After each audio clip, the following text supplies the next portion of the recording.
Hey fam, it is Friday, about midday Friday that I'm recording this. I'm happy it's Friday, so happy Friday.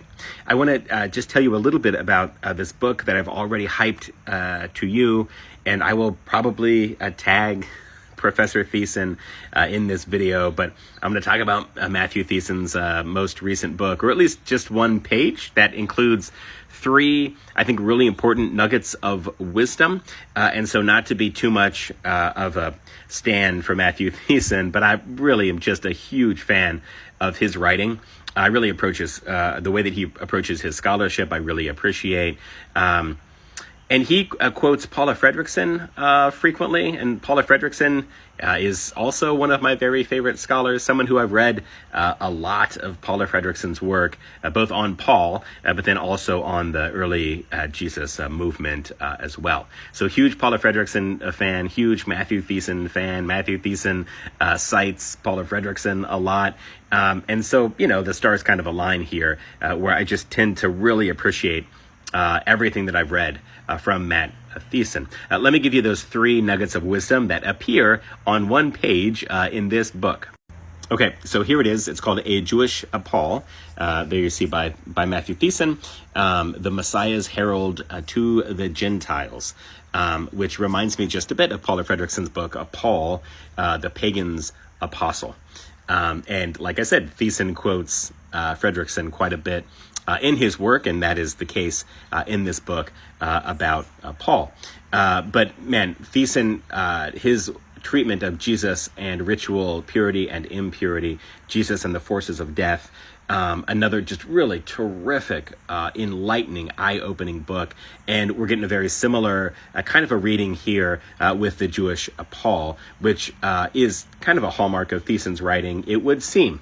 And I am up for being corrected, because I'm merely a lay student here and not a credentialed scholar of the material. But let me give you those three, what I think are really important nuggets that we should listen to, and so I'll pull that up now. Okay, so all three of these insights are here on this single page, and the first one is right there, and the second one is right there, and then the third one is right down here. And so let's walk through them just a bit.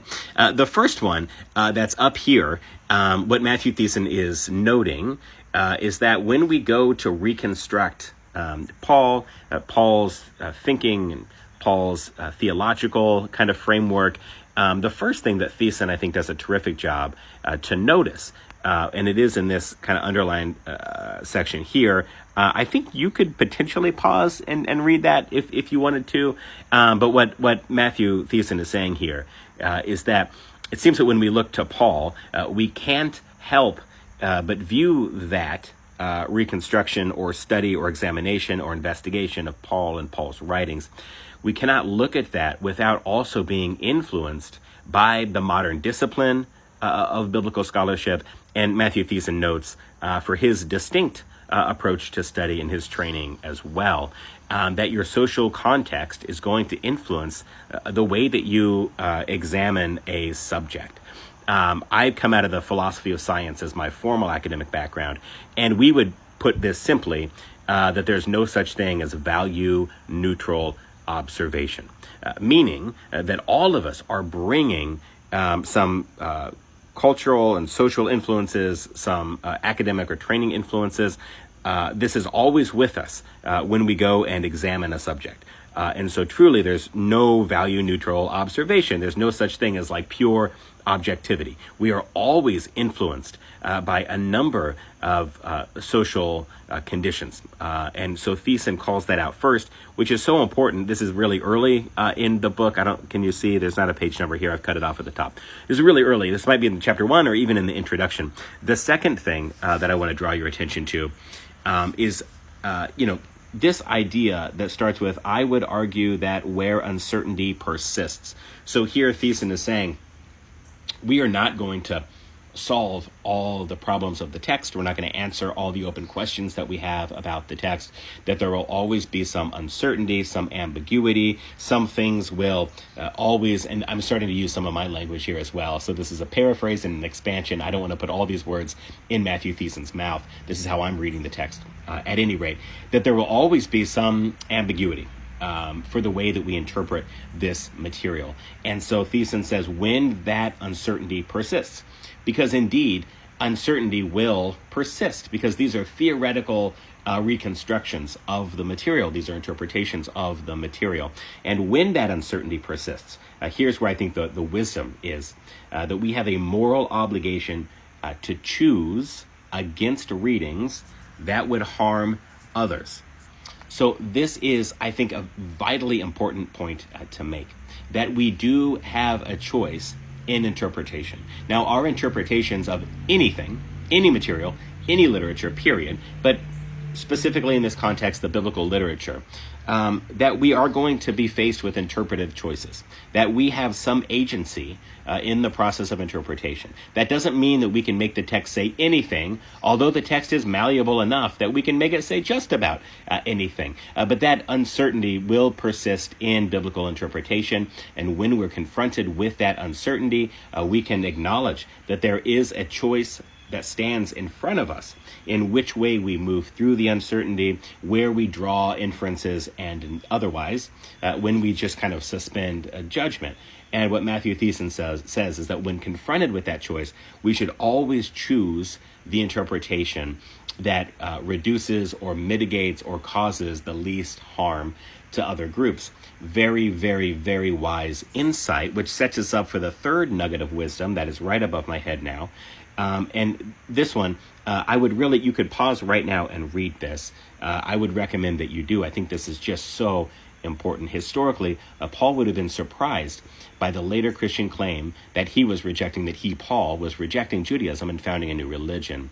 And I think Paul would be dismayed at the way so much of Christian history and theology has been infected with a virulent form of anti-Judaism, that a movement he helped shape has turned again and again to his writings to construct and fuel Christian anti-Judaism.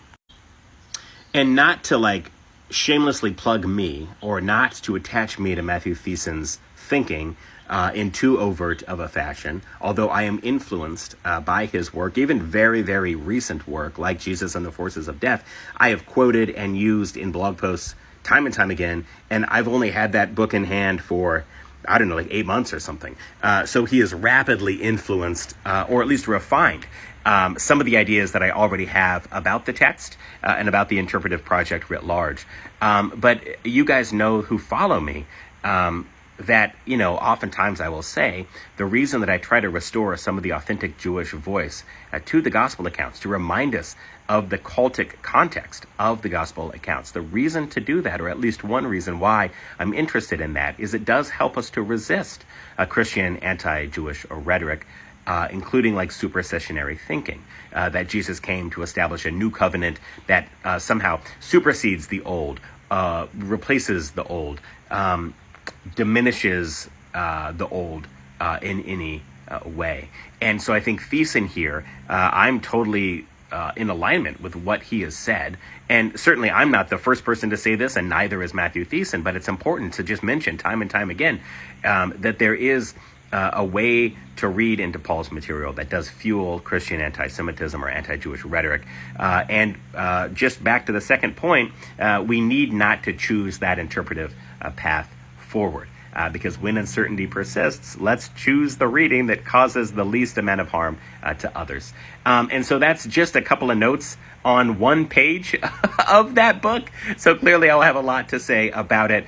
But friends, I would encourage you to look up Matthew Thiessen if you're interested in biblical interpretation stuff, and to read it and to meaningfully engage with the material. I think it's easy, especially in Christian communities, to acknowledge that Jesus was Jewish, but not to fully understand, not merely in some religious expression, but truly in the complete historical, cultural, and cultic context for Jesus in the first century is Second Temple period Judaism, and it's the same for Paul as well. Can't wait to be back with you as soon as I read more of this terrific book. All right, much love. Peace out. Later.